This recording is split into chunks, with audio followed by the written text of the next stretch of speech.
Kamusta mga tol? Pag-uusapan natin yung pagkakamaling sinabi ni Casimero sa Japan. Dimitri Bivol may sinabi din siya tungkol sa power punch ni Artur Beterbiev. Paliwanag ni Bivol mga tol, sobrang lakas daw talaga ang suntok ni Beterbiev. Kasi daw kahit nakakover na si Bivol, yung kamao niya nilalagay niya sa ulo, nararamdaman daw niya yung suntok ni Beterbiev na tumatagos. Kasi daw yung mga thumb ni Bivol sumasakit. Kasi daw sa kaka-cover niya, kakadikit sa ulo, kapag sumuntok daw si Beterbiev, sumasakit din yung ulo ni Bivol. Kasi daw tumatagos yung power ni Beterbiev. Sa ganung paliwanag ni Bivol mga tol, masasabi natin na sobrang lakas talaga. Parang yung pader sinuntok mo pero tumagos. Kaya mapapansin natin madalas umaatras si Bivol. Sabihin natin na magandang technique yun yung ginawa ni Bivol. Umatras, syempre malakas yung kalaban niya, hindi makipagsabayan. Hindi katulad kay Saul Sanchez na round 1 pa lang nakipagsabayan na. Mapapansin yung style ni Bivol laban kay Canelo at laban kay Beterbiev magkaiba. Noong laban niya kay Canelo, madalas umaabante si Bivol sa bato ng suntok. Pero pagdating kay Beterbiev, bumabato din siya ng suntok pero mas madalas paatras na siya. Aminado na mismo si Bivol na sobrang lakas ni Beterbiev. Kahit edad 39 si Beterbiev, kung built-in naman yung lakas niya, mahirap mawala yun, yung lakas ng isang boxer. Sinabi ni Bivol salamat daw sa mga fans na sumusuporta sa kanya. Tanggap daw niya ang pagkatalo at mag-move on na lang. Humihingi siya ngayon ng rematch kay Artur Beterbiev, sana pagbigyan pa ng tsansa. Ayon naman kay Turki Alalshik, gusto niya ito mangyari dahil ito raw ang isang laban na napakaganda sa loob ng 20 years. Deserve daw ng dalawa na magkaroon pa ng rematch. Okay mga tol, sa ibang banda naman, Cuadro Alas Casimero.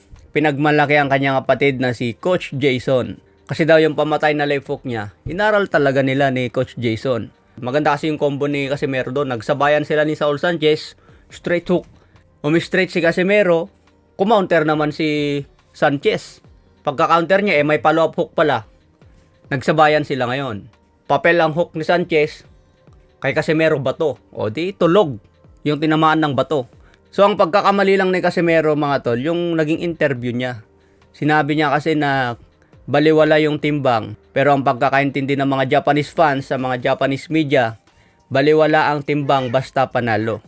So minsan kasi yung sinasabi natin, iba yung ibig sabihin, iba naman yung dating sa iba. Pero mali pa rin kasi yun mga tol, kahit non-title fight pa yan.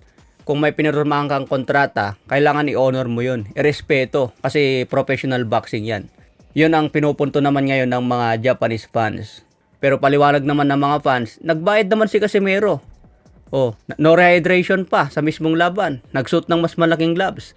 Malaking partida na yun kay Saul Sanchez. Ano pa ang magiging problema? Natalo pa rin siya round 1. Kung isipin natin, may punto rin yun.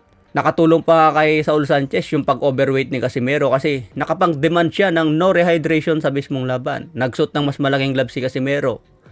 Kung hindi nag-overweight si Casimero, baka parehas sila ng gloves. Tapos nakapag-rehydrate ng mas mabigat na timbang si Casimero, di mas tulog itong si Sanchez niyan.